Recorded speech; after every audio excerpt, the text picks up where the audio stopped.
Hello, everyone. Welcome to the fourth episode of NativeScript Air.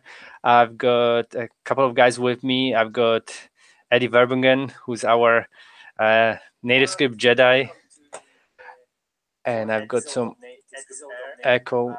Damn it! Sorry, I had the YouTube channel So open. there's a 10-second delay or something. There is. So okay, I'll start again. So yeah, hi, I'm Sebastian. We've got Eddie and Brad over here, who are our resident plugin authors, and we'll probably try to today show you more or less how we go about building plugins, what are the do's and don'ts, and kind of like help you get an idea of how this. How our community kind of goes about building those. So do you guys want to introduce yourself quickly, Eddie? Sure. I am Eddie Verbruggen. I've been working with Telerik Progress for about 4 years, doing mostly plugin stuff, also some other gigs, but mostly plugins. And it started off with Cordova in the past, and that's gradually shifted to doing more and more NativeScript related work. And yeah, I guess like 4 years ago, the idea was to see if we could do some verified plugin marketplace thingy and see how it goes for a month or 3 or something. Well, like I said, I'm working on plugins for about 4 years now, so really enjoying the time that I have with them. Yeah, and I'm going to talk to you guys about doing plugin work as well. That's cool. And you also did a pretty cool talk recently on NativeScript plugins that you were using. So we'll definitely share the link to the recording from that soon. So that'll be cool. And we also have here Brad. Brad, you want to introduce yourself quickly? Yes. Hi, I'm Brad. I am a partner with InStudio, actually, with is Nathan Walker and Nathaniel Anderson. We started up InStudio, and we've been heavily focused on NativeScript and plugin development for well over 2 years now, kind of since the framework went 1.0 back in 2016. Perfect. We also have one more person that about to join us, Shiva, and he's gonna be with us soon.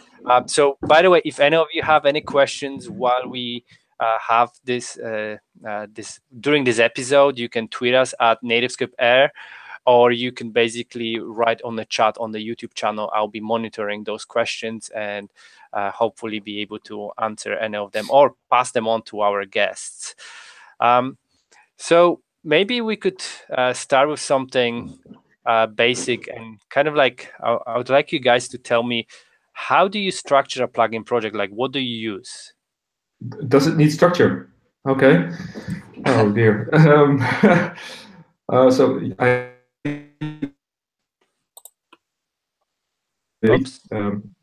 Sorry? I think we lost you for a moment. Oh, sorry. Am I back yet? Yep. Oh, all right. So I usually start off using the NativeScript plugin seed, which is, well, if you're going to share my talk, then it's also mentioned in the talk, and I also talk about the seed for about 10 minutes or so, wasting my time. I wanted to do a live plugin coding at that presentation, but I wasted too much time explaining the seed, so I didn't have time for it anymore. So there's a lot of details in there.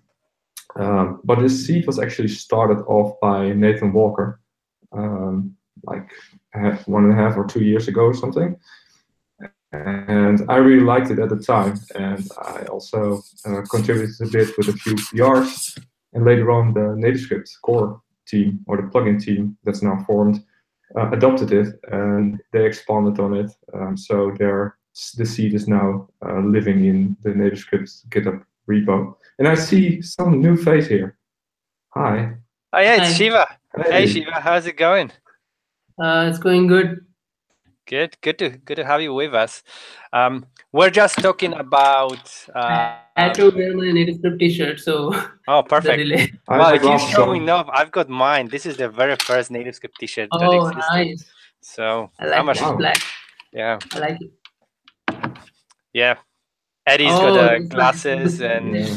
Brad What- should have a hat, but Cool. what is it? Studio? The hat, Under Armour. Oh, nice. The shirt This Cool. is in studio. All right, now we're gonna talk magic. All right, so instead of plugins, spinner magic, let's talk about plugins magic.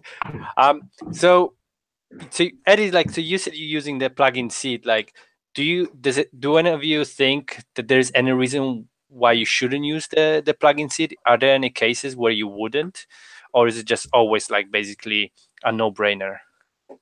For me, it is a no-brainer because I actually want to have a demo app. I want to have Travis CI. I want to have tests, and that seed just provides that all of those things. And also, there's a git ignore, which is nice structure. There's a npm ignore, which you should use. So it's all in there really, and a few npm scripts as well. If you just run those all in your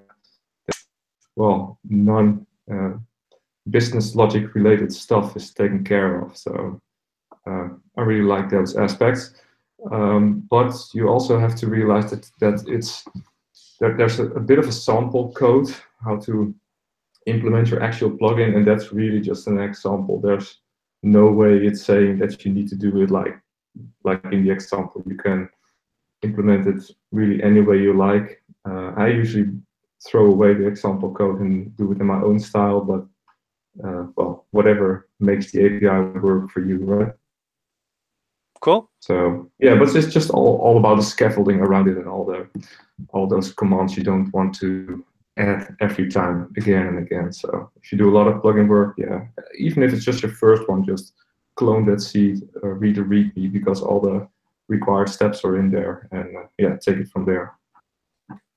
So in terms of like when you start building a plugin, what is it that you do? Like, what are your first few steps, or like or the first 1 hour of that process?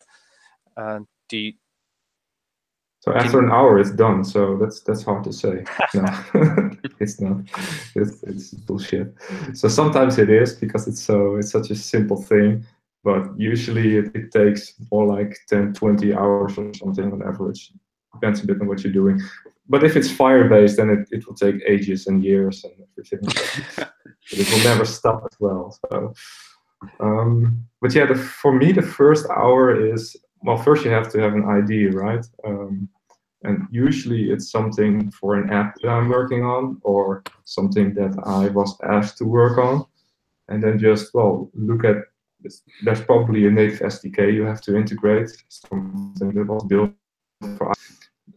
Study those SDKs, see what's in common, see what the differences are, and try to think of a nice and easy common API for both those platforms. And and I think that Brad has done a bit more UI plugins, right, than I have. So maybe you can tell a bit about how you approach that. Yeah, it's similar process. Using the plugin seed, and just, like Eddie said, the first hour or two is studying the SDKs that you're going to wrap into the plugin and getting the idea of how you want the API surface to look for the consumer who's going to use NativeScript. So that's usually the first hour or two, is just kind of wrapping your head around the whole project for me as well. Cool. So if it's going to be a native SDK that you're going to lose me again now? Oh, okay. So if it's a native SDK you're going to integrate, then the next thing I guess you want to do is generate typings for those SDKs, because if you're writing native code, then of course you have full type support of your IDE in Android Studio or in Xcode. But in JavaScript, traditionally, you didn't have that until TypeScript was introduced, which is awesome, and everybody should use it actually, because now you have code completion, and you can see just by typing in the short keys in your IDE what are available, what parameters they have, what the return types are, what the expected and optional parameters are. But if you there's a few commands that you can use in NativeScript to generate type definition files for your SDK. You can add that to your project, and then you for the Android and iOS SDKs. And that's that's what makes all the difference.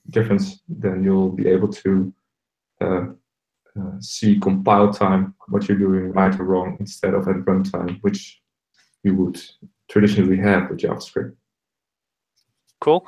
So, and in terms of the typing, so you basically mean that, like, let me get it straight, like, you're basically just defining the interface for, like, the common interface that work for both Android and iOS, right? So, is that something you create manually, or do you generate somehow? Oh, so okay, so that API that you mentioned, that's what the developer uses and sees, and what you document in your README, that's what you will define by hand. That's not generated. That's just what you come up with. And if it's some standard API like Bluetooth or something, or for instance for Firebase, there's a web API as well. You may want to think of using their API structure to adopt that as well. So people coming from a web background are able to easily translate it to NativeScript. Also something I need to do myself.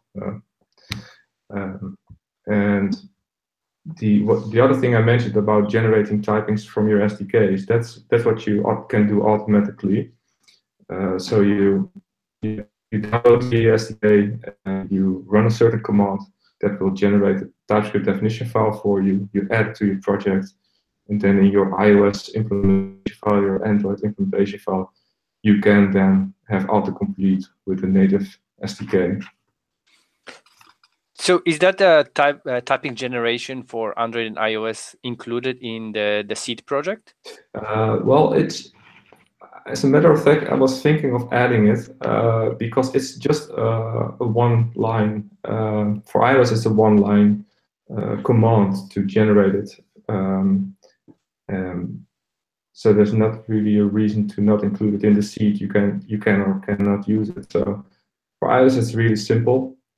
For Android, it's a bit more work, but what I understood from the NativeScript roadmap is that they're going to smooth that process as well. So now you need to clone a different repo, which is the Android metadata generator, and then add your jar to the folder and then run a command, and that will generate the files for you. So it's a bit more work, but I'm sure that later this year it will be a lot easier, and actually it should be part of the seed, I think. Yeah, that sounds pretty cool. The one is Android DTS generator by Peter. Yeah. Peter is maintaining that, I guess. Yeah. That's the one Yeah, exactly. That's the one for Android indeed. And for iOS, it's more like a built-in thing because NativeScript itself also generates the metadata for the platform SDKs already, right? So it's just something that's exposed through this separate function you can use yourself for third-party SDKs. But it's really crucial when developing plugins to have some like structure, if you like, to create your code from. Excellent. We should probably share that link with the video later on so that everyone can get it. Yeah. So in terms of the UI components, like, what is like the best way to kind of get it to work? Like, what are the steps that you guys use? Like, do you first like implement like how to just display it in component, add properties one by one? How do you go about it? The way I usually do it, if it's a view from some native library that I'm going to put into a plugin, I actually use the placeholder component that NativeScript provides, and I drop the dependency into a sample project, and I just try to render it through the placeholder to make sure it's going to work, and then I'm not going to run into a lot of headaches. And that's before I even attempt to use the plugin seed and wrap the API. Does that make sense? Yeah. Sure. So Shiva, have you created plugins Yeah, you're very active in the community, I know, but I'm not sure if you have created a plugin. Your voice is breaking. Are you able to hear me? Yeah, we can hear you, Shiva. I think Yeah. it's just Eddie. Eddie, you need a plugin to for a better Wi-Fi. Okay. You'd say, right? So what was your question again? I think we lost Eddie. Yeah. Okay. I think Eddie wanted to find out like how you got into building plugins and like what is your process more or less. I think that's what For me, it was like I really wanted to make something. I mean, give something back to the community. I was really inspired by Brad Martin and Eddie and all these other plugin writers. So I was reading up on their blog posts, and then I started reading their repos, and that's how I got some inspiration. When I saw the code, it was very easy to follow, and I thought, yes, I can do this too. And I really wanted to take a stab at it. And the first plugin I made was Material Data Picker. So Brad Martin really helped me out there.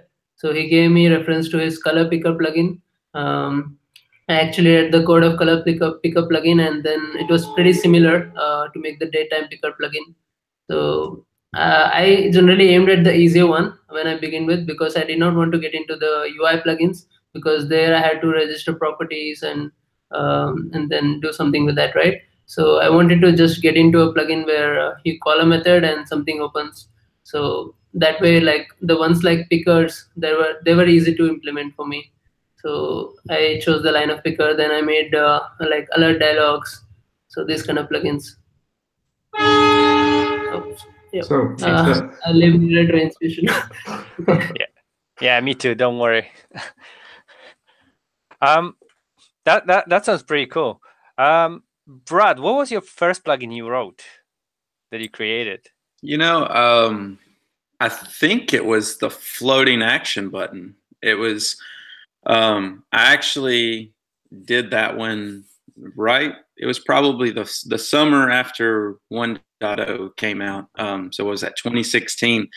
And I had been talking to the project manager at the time of NativeScript.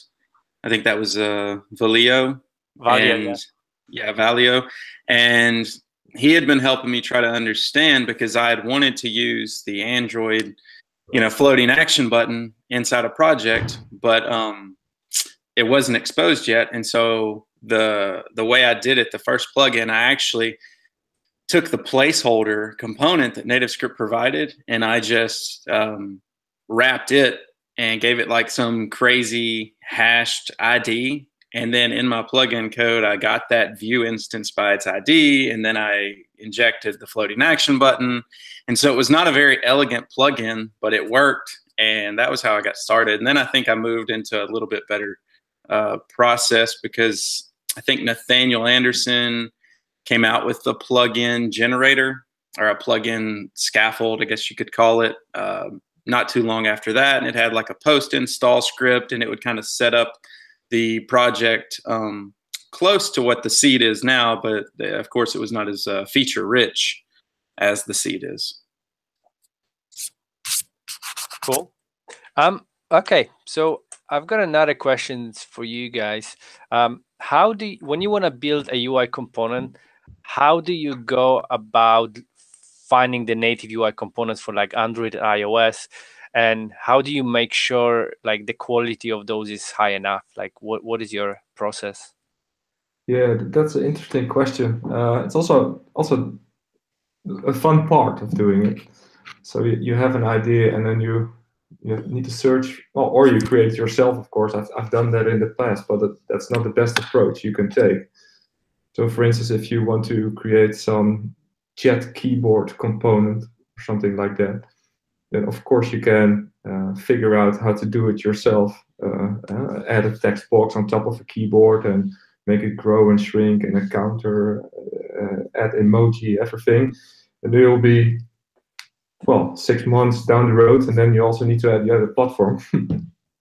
But you might as well indeed look at existing components. That's actually the way to go. And there's a few really good resources to do that. So there's on GitHub, there's I think we'll share the links. There's one repository called Awesome Android UI, which has like 30,000 components for Android. And there's also something similar for iOS. And then, of course, there's cocopods.org, where all native iOS libraries live. Well, not all, but it's the most popular library manager for iOS. And for Android, there's Android Arsenal. I'm not a huge fan of that website, but there you can find a lot of stuff there. And usually, when I find something on any site, you just click through to the repository where the actual extension or library lives, and then you can see, well, right away, like any project, if it's a bit alive, if it has a decent amount of stars, if it has been updated in recent times, and then there will always be screenshots or videos or something like that. And before I select one, I always try to clone a repo. They usually have a nice demo which you can just run and then play with it myself. If I like it and I can find something similar for the other platform as well, then that would be the one. So that's usually the approach. Oh, and in the dark ages, when NativeScript plugins weren't a thing, when I created my first one, I guess, I'm not even sure which one that was. It was probably something like app availability or something very simple, because I didn't have a clue what I was doing. And also UI plugins weren't really a thing yet. And if I would have created a UI plugin at the time, then it would have broken 4 times in between, because NativeScript 2 and 3 broke those things, I guess. So I was going to say something. I don't know anymore. Oh yeah. So what I wanted to say was that in the dark ages, I looked at other platforms like Cordova, for instance, for the platform for which I've done a lot of plugin work. See what was popular there and try to translate those to NativeScript.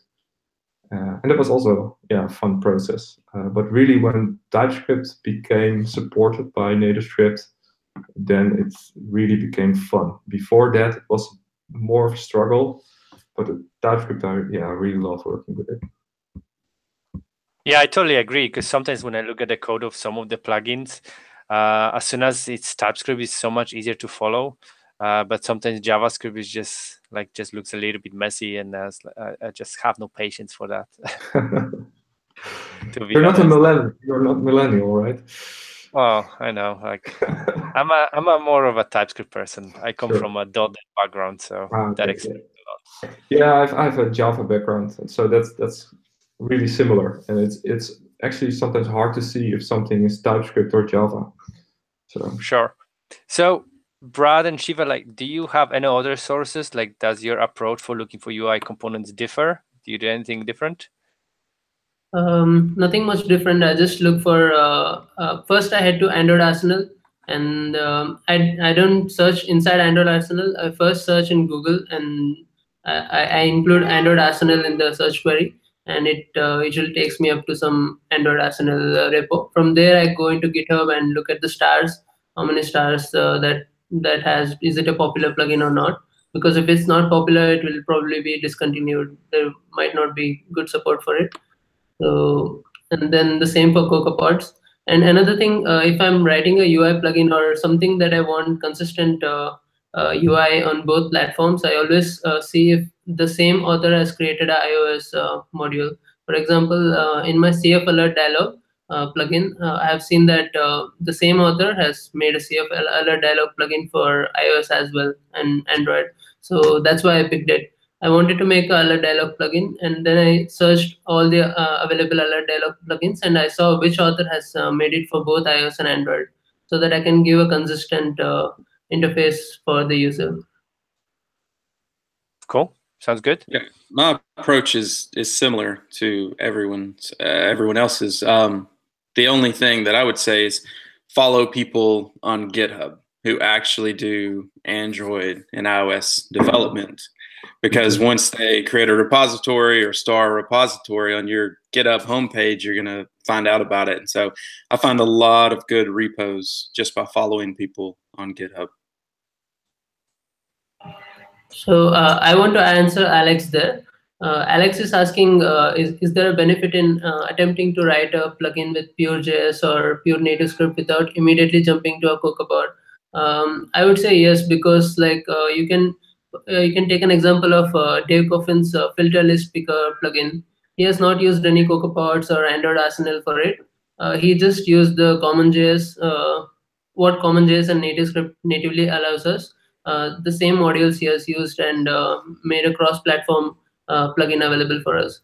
So that's a good example for you for a plugin which is not using any CocoaPod or Android Arsenal jar files, and is still a good NativeScript plugin.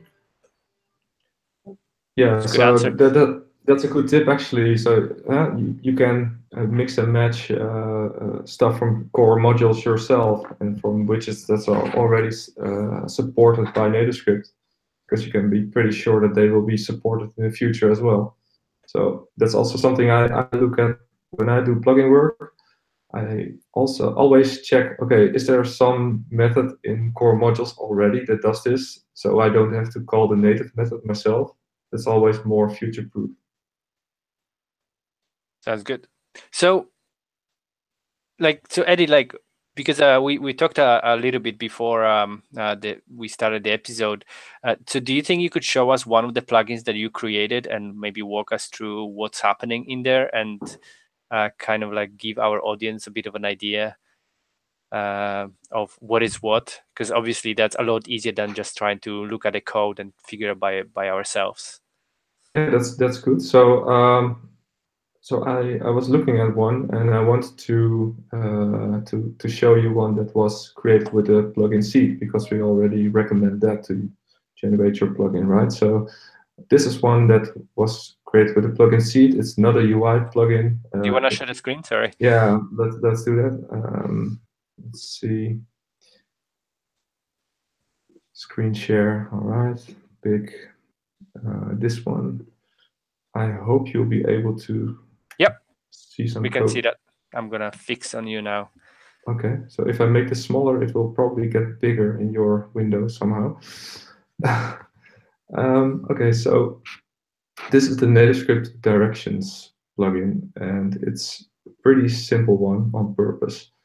There must be an animated GIF here, which will probably not work in my development environment. But this is a screenshot of the demo app. So imagine you have an app where you want to show a contact button, for example, or you have multiple offices of your company, and you want people to easily find you. Then you will be able to add a button to your app that will trigger this plugin, and this plugin will take you to the native Maps app of your phone. So with the plugin, you can check, okay, is there a Maps app on your phone? On iOS, it will be Apple Maps. On Android, it will be Google Maps. You can add waypoints to the route, and you can start from your current coordinates or somewhere totally different. You can send an address to it or latitude, longitude.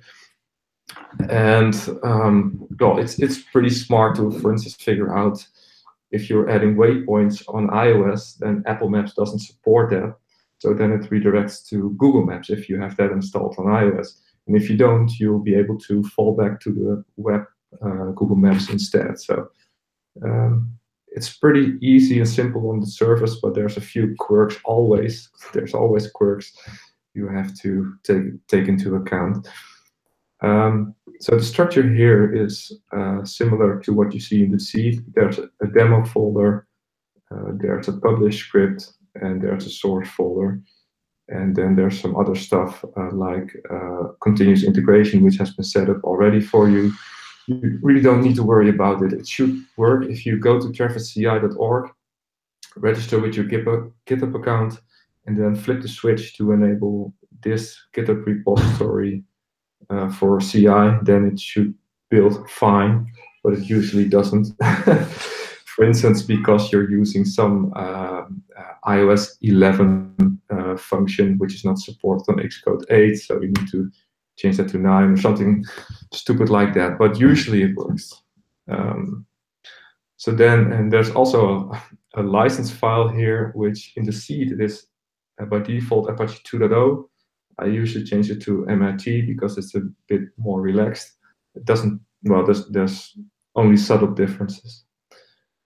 By the way, if you like, then I can do a little license quiz with you when we're back after this little break. Yeah. Because it's pretty interesting how those licenses work. It's also boring, but I can make it fun. So the most important file here is, well, arguably, it's actually package.json, because if you publish something to npm, that's where your plugin will end up, right? People, if they do TNS plugin add something, then it will fetch it from npm. It can also fetch from GitHub, but that's not the standard way. So if you want to publish anything to npm, you only need to have a package.json file, but it's probably not really useful. So here you reference a main file, which is directions in this case, and there's a typings file. And this typings file is what will expose the API to your user. So that's pretty important to set up, right? And there's a few ways to approach it. You can just type all of this by hand. That's perfectly fine. But you can also have it export anything from your implementation classes. And I usually do that. But like I said, it's really up to you. It's a matter of taste. With my Java background, I like interfaces and abstract classes and whatnot. But you can absolutely just use single exported functions as your API, whatever you like. So this is one way to do it. So I export anything from Common and iOS, and I make sure that my iOS implementation is exactly the same API-wise as the Android implementation. So let's first look at Common. The most important bits are here. I usually create an interface, so I'm sure that the iOS and the Android implementations are exactly the same. So this is what is exported to your demo app. And let's just open the demo app right now. Here's my main view model, TS. You can see that the directions plugin has two methods, available and navigate. And that's exactly what was exposed here by this interface. And then usually I implement this interface in my iOS and Android specific files. But in this case, I've added a little common class. Like I said, it's just personal preference because there's quite some shared code in this plugin, because you can pass in an address, and all of this is not platform specific. So this can just live here, so it will be used on both platforms. And I didn't want to copy this file. Of course, you can just throw it in a util file and import that, whatever you like. I see. So you basically here just doing the address parsing, yeah. which is just pure JavaScript. So it can be just one code that works for both Android and iOS, right? Yeah, exactly. And it's a bit picky. It needs to be like this with a plus, and this URI needs to be encoded, etc. But in this case, it's just the same for both platforms, because they kind of agreed upon, okay, if you call the Maps app, then we expect you to call it like this, and that's kind of standardized. So yeah, I think, I guess this comes from the web, right? Because if I use exactly the same link on the web, it would also take me to. Yeah, and that's a good point, because you'll see that in a second as well. So this is the iOS implementation, where you have, I export this direction class, which extends that common class you just saw, and it implements the API.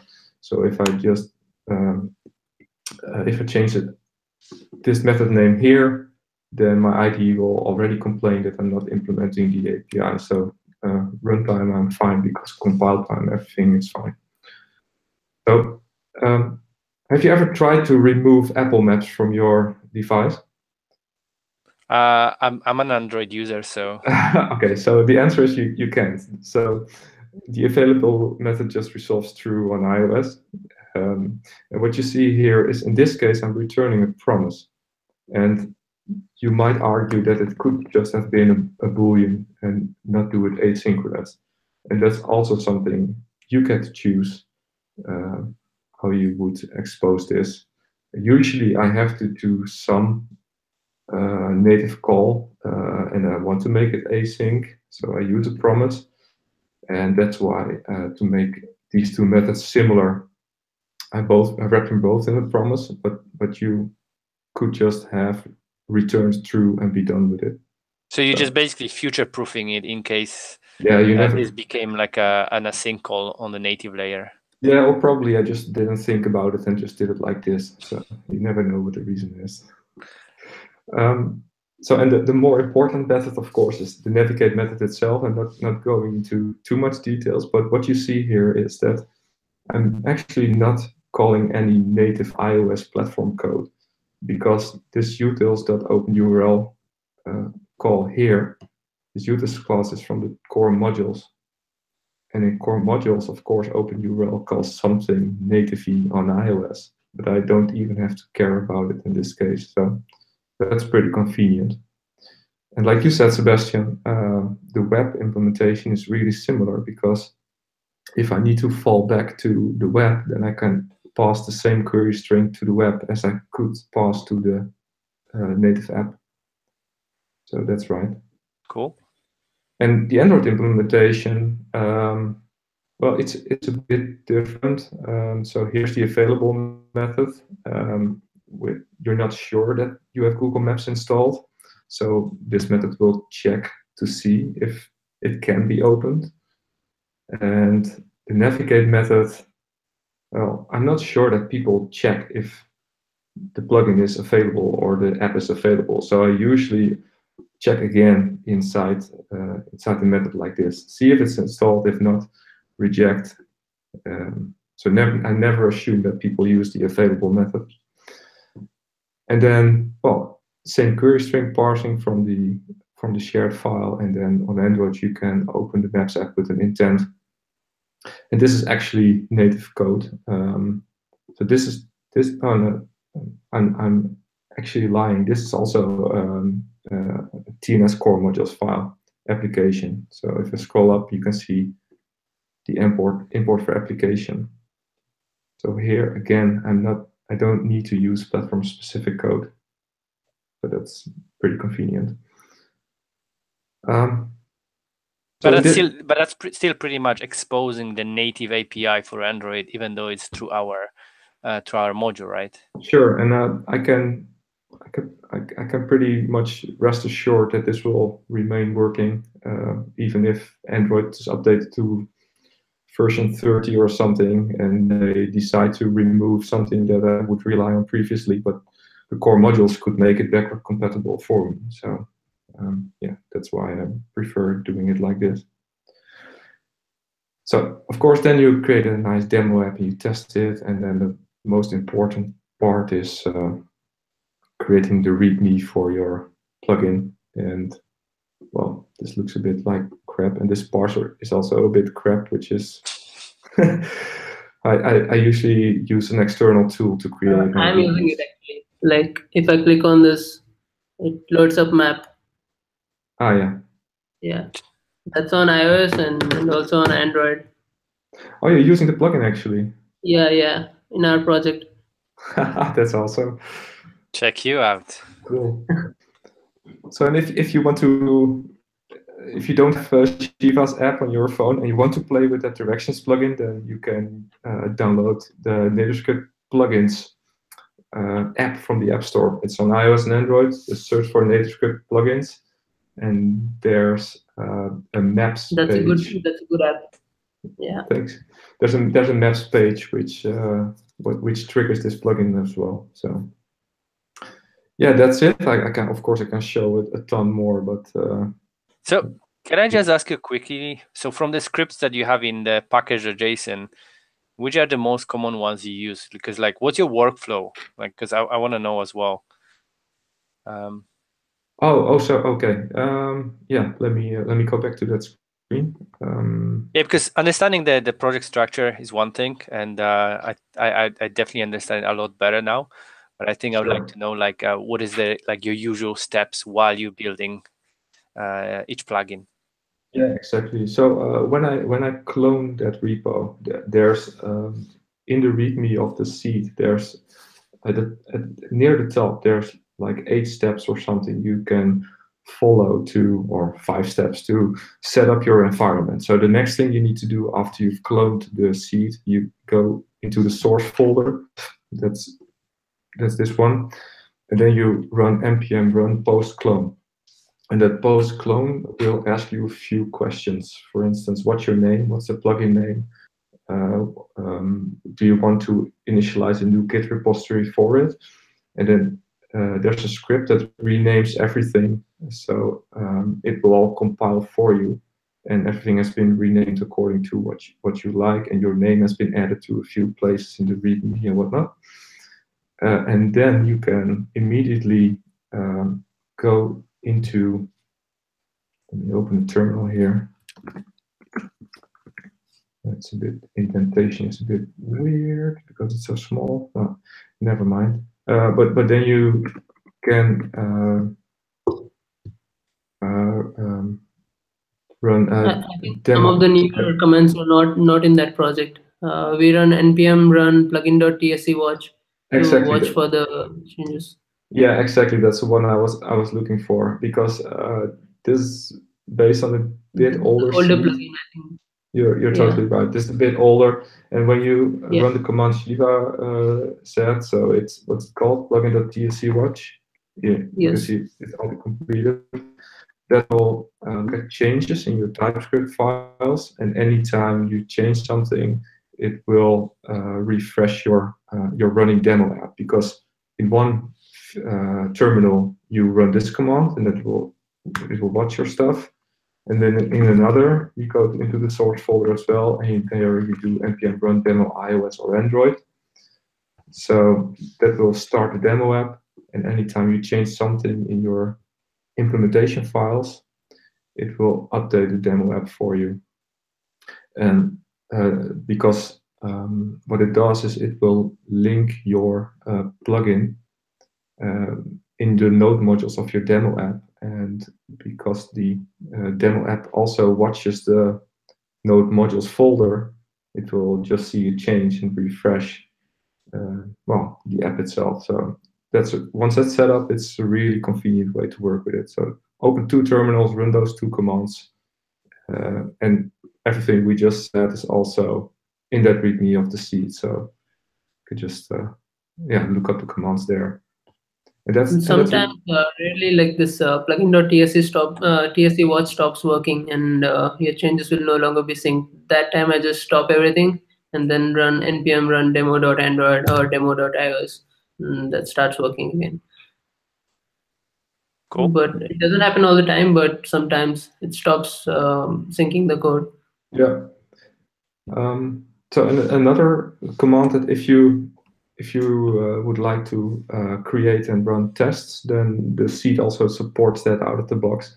And I must say that for most of the plugins, I usually rely more on the demo apps I create than the tests, because it's way easier to test native SDK stuff in a demo app. It's pretty hard to do it in tests. But pretty recently, I was working on a more private plugin, which is pretty big, where they have their own SDK, and I was playing with spying on native code being called, and I must say I really like how you were able to do that. You can, in your Jasmine tests, you can spy on native SDKs being invoked. Let me see. Do I have it open already? Oh yeah, it's open already, but I'm probably not sharing it. You could always share it. Yeah, I'm gonna try it. It's not that secret or anything, but it's just not really released yet. So I'm trying to share another project. We can see it. Yeah, cool. And One Genie. Yeah, One Genie. So I did a Cordova plugin for them 2.5 years ago, and now they sold their solution to a client who actually uses NativeScript. So they also wanted the NativeScript plugin. So I'm looking forward to doing a Flutter plugin in 2 years' time or something else. let's see. But here's the test folder again, and the other project only had a test.js file, but nothing is stopping you from using TypeScript here as well. And you can, if you like, you can just split all your tests in separate files. So for every function their SDK exposes, I've created a separate test file. And for instance, well, now you can look at TypeScript in this case, and this is what I was mentioning. So before all in Jasmine speak is okay, execute this before anything is executed in this test suite. And before each is for each test. Each test is like an it over here. So what I'm doing here is spy on a native SDK method in iOS. So you can see here with autocomplete that for this SDK I've also generated TypeScript definitions, and that's why I have code completion for their iOS SDK here. There's a method called logoutUser, and on Android is also the same logout method. And then when I call the logout function on the NativeScript plugin API, these are all the functions, one of them is logout, then I expect on iOS that logoutUser function has been called once. And I expect it to have been called with a function. And on Android, you can do something similar. Actually, I the logout method to have been called by an implementation of an one-genie logout handler interface in this case. So you can go pretty far with these Jasmine tests, way beyond the usual check if a function is available that I usually do. So knock yourself out with tests. That's what I was saying. Eddie, have you ever used Dev App for UI tests? Yes, I have for, at least I tried to use it for the plugins app. It's set up in that repo, and I was able to get a few things working. Actually, I liked it a lot when it was working, and I'm not sure why I stopped. Probably because I was happy that it worked and did 2 or 3 things, and then I was done with it. But I know that for instance, these guys at One Genie and at Triodos, where I also worked, they're really into IPM. It's. Oops, I think we lost Eddie again. Yeah, we lost Eddie. Oh, help. He's Am there. I back? Oh, yeah, okay. You're back. We So lost you for like okay, so I asked you back, have you used it, Shiva? Me, I haven't yet. I want to try it actually. Okay, so I think that if you clone that plugins app, then you will be able to probably run it. But it may be a bit older than the most recent version that's available. So, but it's fun. Can I ask you a question then? So do you think Dev Appium should be like pre-configured with the NativeScript plugin seed? I mean, maybe we could have 2 types where one is for UI-based plugins and then another for non-UI. And then for those UI-based, maybe it's something we could do to provide you with the Dev Appium configuration. Where it really shines is in a real app, I think. I think it should be part of the demo template, the template app that you create when you do TNS create project. Maybe with that, if it's pre-configured, then I think it will be really useful. Cool. If you would also be able to set up CI and then run it, that would be great, of course. Yes. Yeah. Okay. I'll probably be seeing our devs that are working on the seed project next week, so I'll definitely pass on the feedback because I absolutely love Dev Appium plugin that we have for NativeScript, and I would love to have it inside the plugin itself as well. Yeah, perhaps it's also a good idea to have it in some template. Misschien, maybe it's already in one of the NativeScript templates, because I think it really makes sense in an app, because you're working more in an app than in a plugin, I guess. So totally. Yeah. Another insight I would like to share today is that you can always use searchcode.nativescript.rocks, because when you develop a plugin, there might be a lot of times when you want quick samples of how to do a particular thing. And when you search in searchcode.nativescript.rocks, you can directly search for a code snippet, and you can see that a lot of other plugin developers might have used that. And that's really, really useful place for me, at least. True. It's that was created by Nathaniel, right? Yes, yes, that's the one. It's a cool tool, and it's really quick as well. Yeah, Yeah, it's pretty impressive, because basically a tool, like as far as I remember, it was like allows you to search all the GitHub repos that have anything to do with NativeScript. So if you're looking for an example of how I check version of Android or something, and you could just put a search for it, like it will point you to all the GitHub repos that has that code. Yeah, which is incredible. It's faster than Google. It's faster than Google. it definitely. That's pretty cool. So do you want to do my license quiz yet? Yeah, let's go for it. Yeah. Let's go for it. Okay, I'll make it quick. So what do you think? What's the default license on GitHub? If you don't add a license to your repo, what is the default license? Is it A, none, or B, GPL 3.0? I would go with B. I'd go with none. None. Okay, so none is right, exactly. But what does that mean? That's the main question, right? So is it A, whatever you want with the code if there's no license, or B, you can't do anything with the code? I think you can do anything with the code.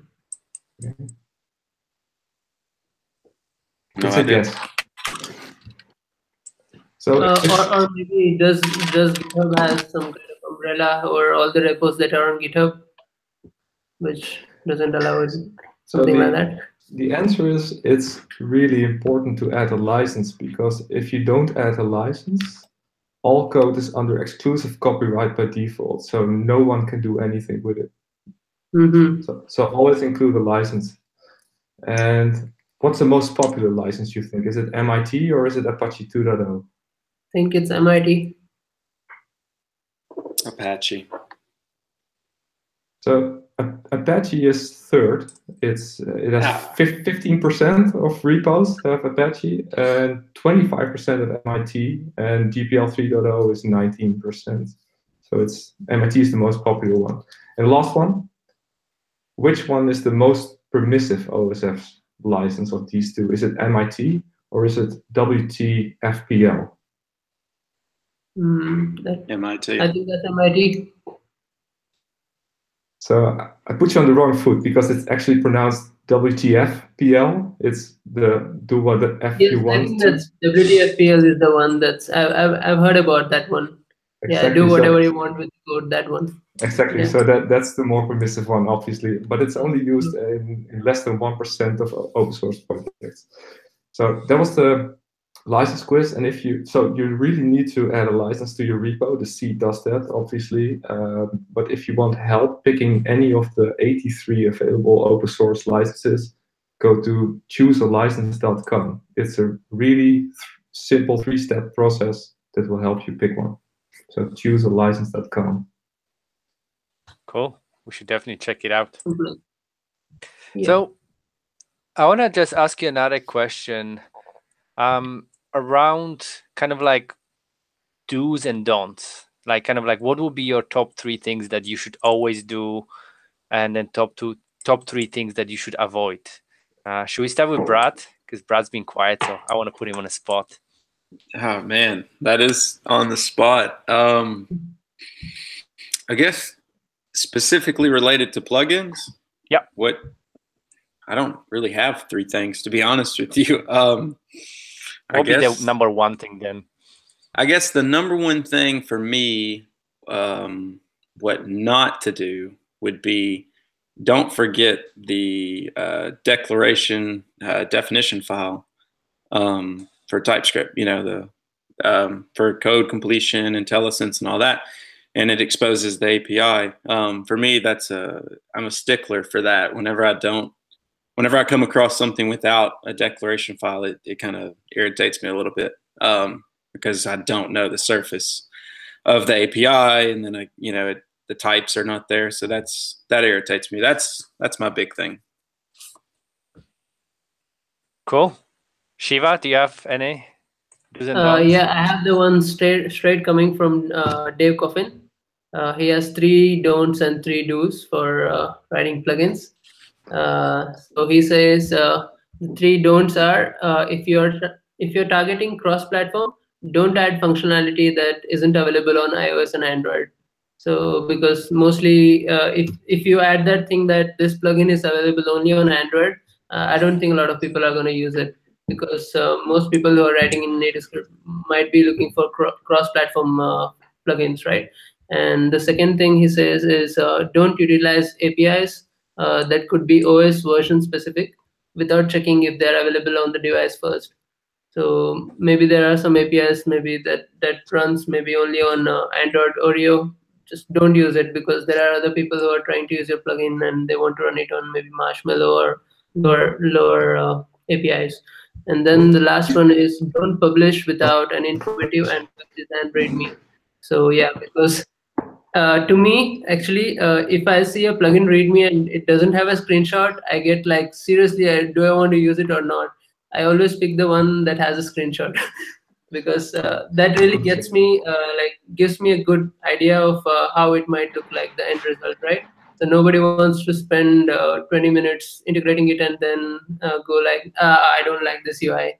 So, and then the 3 do's that Dave Coffin says are read the document thoroughly if you are utilizing platform-specific APIs, and make sure you know that they affect performance and how they affect the performance and the best practices of how to use them, because sometimes there might be some APIs that are soon going to be deprecated, and there might be newer APIs available for the same functionality. So better go through the documentation for whatever native APIs or platform APIs that you're using, and then make a beautiful UI. The point is to save people's time.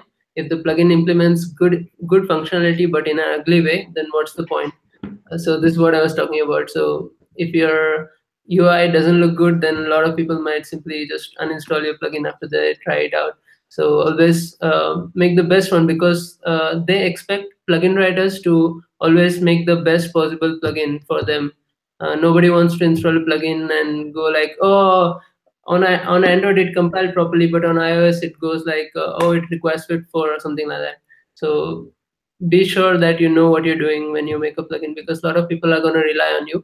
And then the last one is continue to show your project love, and once it's out there, respond to issues in GitHub and fix them, because giving that support is what it's all about. Sometimes you might not be able to support it, but allow other people to also contribute to your plugin, and be open with the PRs and stuff. That's about it. Yeah. Cool. Eddie, do you have anything to add? Yeah, so those were really good tips already. So I have a few don'ts. I can make a large list, but this is a few. So I've added console login to my plugin code sometimes, and I usually get a GitHub issue when I do. People get scared. So what's this? So don't do console logging, but you can if you just hide it behind some debugging property or something. So that's a tip. When reporting an issue as a user, don't forget to state the platform. Say, this happens to me on iOS or Android or both. It's actually my most asked question when an issue is opened on my repos. Always mention the platform. And also, yeah, don't keep your plugin local, because there's a lot of local plugins living out there in projects. Throw them on GitHub.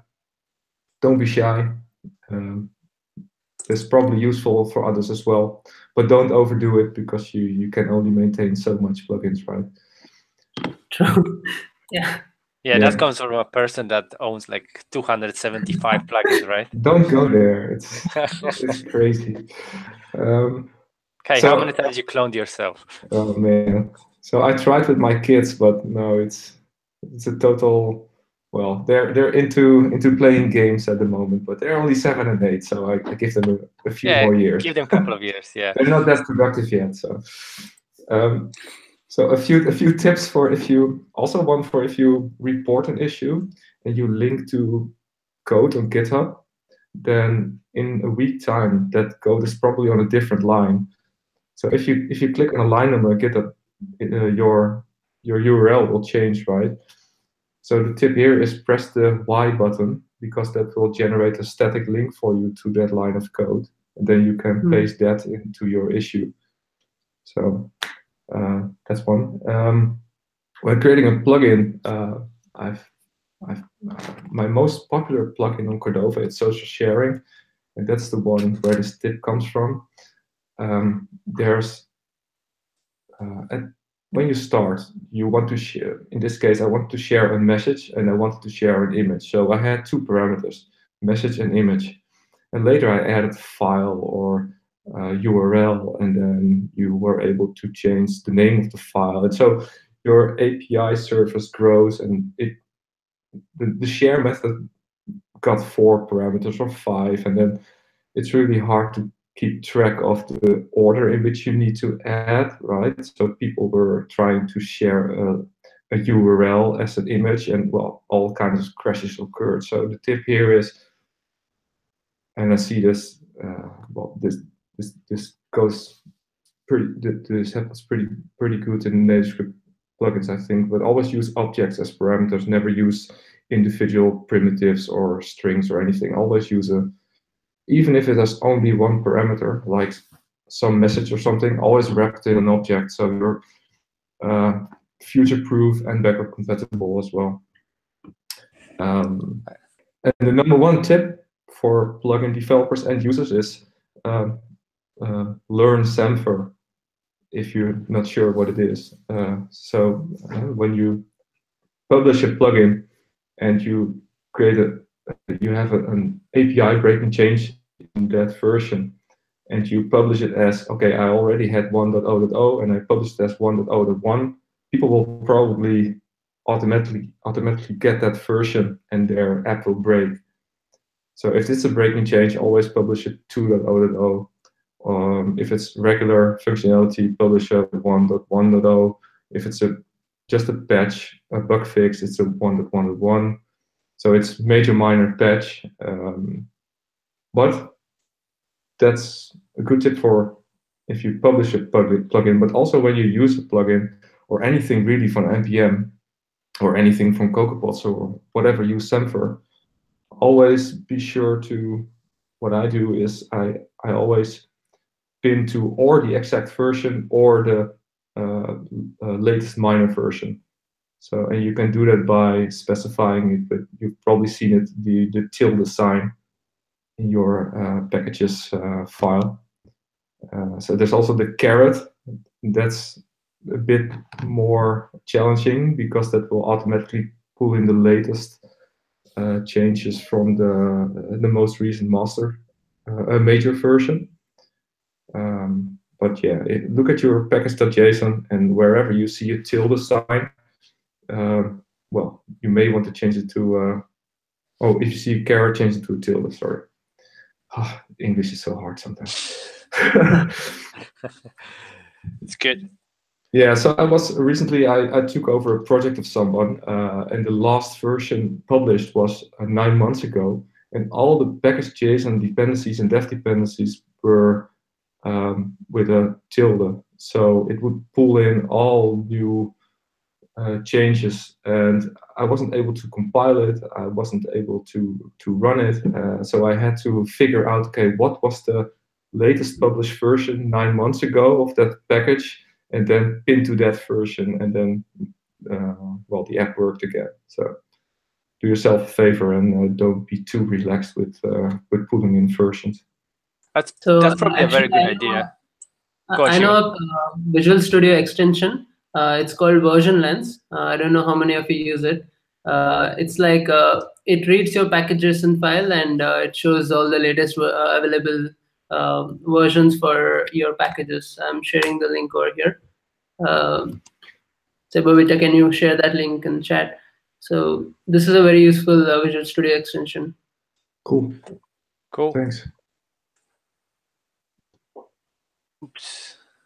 Yeah, I mean, so I guess it's not just about knowing what is the latest version, but also like if you're working on a plugin that, let's say, uses some other npm modules, I guess like Eddie was saying, like it's probably good not to use like the latest major version, but kind of like say, okay, I'm definitely working on this specific major version, so update whatever is after your first digit. So that would be X dot, but choose whatever.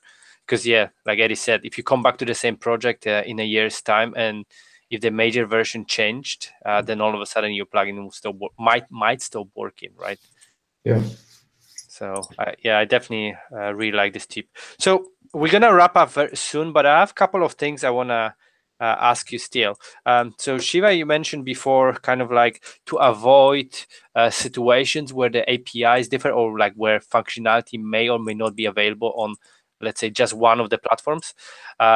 So like one example that kind of like comes to my mind, like, I mean, would you think that there will be exceptions for that? Because one example that comes to my mind is around, for example, authentication. So Eddie wrote this really cool plugin that I've been playing with. So on Android, you can, for example, do fingerprint scan, and that works both on iOS and Android. But for example, on iOS, you have a face scan functionality. So in this case, would you rather not have the face scan because you can't have it on Android?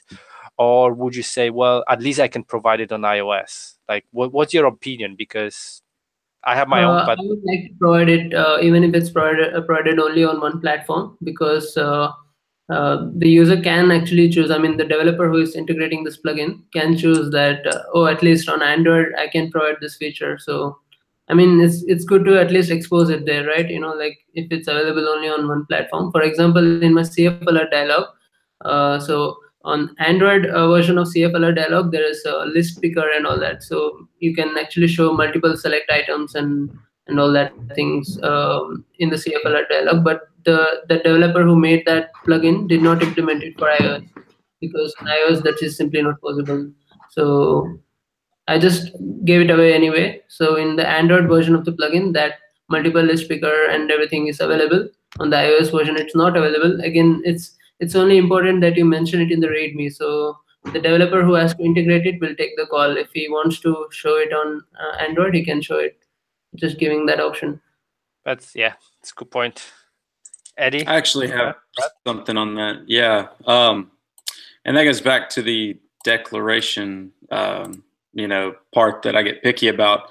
Let me share my screen really quick, and I'll just point out the approach that I take real quick here.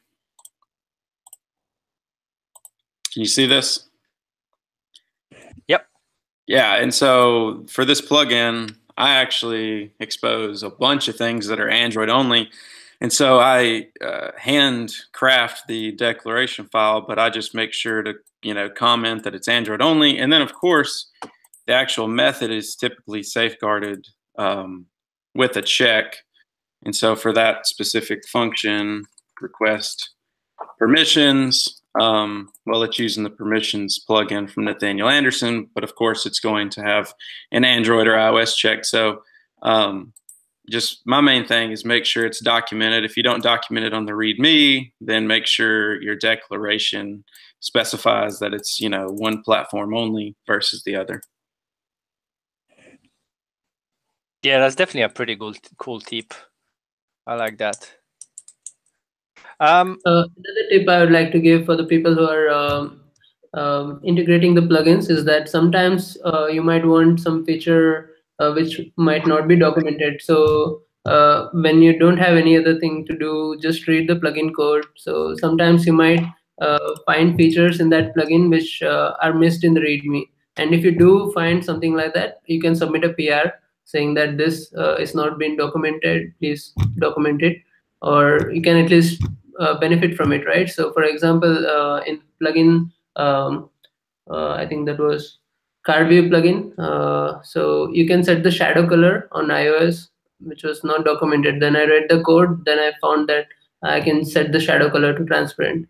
So something like that. So you can always find something new about the plugin, or at least in general how the plugin was written. So it's always a good idea to read the code when you have some free time. Cool. So, okay, so the last thing I have then in terms of questions, if we had like a person that wants to create their very first plugin tomorrow or tonight, why not? What would be like your like kind of advice? Like, what would be the first 2-3 steps they should take? Perhaps there's now, I guess, about 700 published plugins on market.nativescript.org. Look at something that's very similar to what you want to achieve. That's at least how I started with anything new for me. Would there be a specific plugin you would advise people to look? Say, hey, here's one that is that I think would be easy to follow. Yeah, it depends on it. If you want to create a UI plugin with some UI widget, then I guess Brad would be able to recommend one. But otherwise, perhaps that Directions plugin from this talk would be nice. But you might as well then just clone the seed and take it from there, because you will already get a working project. You don't need to rename anything afterwards. But I would really look at other plugins, look for plugins that do something similar, and just copy paste your brains out. Stack Overflow, right? Brad, yeah. For the UI plugin, if that's the route you're going, the floating action button's fairly simple to. There's not a lot of code in it, and I think it sets up the project is set up similar to the seed. I updated it recently, so it should be fairly close to the seed project, but just very low code. And I think the one in the docs is also good. There's a docs for building plugins. It covers everything from building UI plugins to building regular plugins and building plugins which has native dependencies. Everything is covered in the docs. Actually, that's where I started. So I think that's a good place to start. Cool. All right. So do you have any final words before I wrap up? Nope. Don't overdo it. Don't overdo it. Sounds like a perfect advice. Okay, so thank you very much for joining me. This was definitely very, very useful. I've got just one more. So Nathan Walker, who's not in this session with us, he actually created a course on Egghead.io. So you could search for like develop public NativeScript plugin using NativeScript plugin seed. It's a very long title, but he actually gets into quite a depth of how to go about building NativeScript plugins. So that could be quite a good resource to look at. Also, next week on Tuesday, we are going to have another NativeScript Air. This time, I'm gonna have as my guest like the developers that actually work on the NativeScript seed project for the plugins. So I hope you guys are gonna join me to ask questions and maybe put your requests up front. But the plan for next week is also to kind of for them to show you where we are with the seed project at the moment and where we're planning to go in the future. So it would definitely be useful if you could join us and then maybe ask the difficult questions. But yeah, thanks for joining me. I really appreciate it, especially for Shiva. Like Shiva, this is like 3 a.m. for you or something like that. So it's 11:47 p.m. Yeah, same thing. But yeah, thanks a lot, and I hope like everyone that could join us today will start building a plugin and then start sharing with the community. And if you have any feedback, let us know. And yeah, have a great night. You can always talk in plugins channel on Slack because everybody's ready to help there. And also a honorable mention is Trinivis. He really helps a lot whenever you want. Especially for one of the plugins that I developed recently, he helped me write like 80% of the iOS code. So he literally just did all the searching for me, and he gave me all the code snippets. So that was really nice of him. Perfect. Thanks, Trinivis. All right, guys. Bye. See ya. Thank you. See you around. Bye. See ya.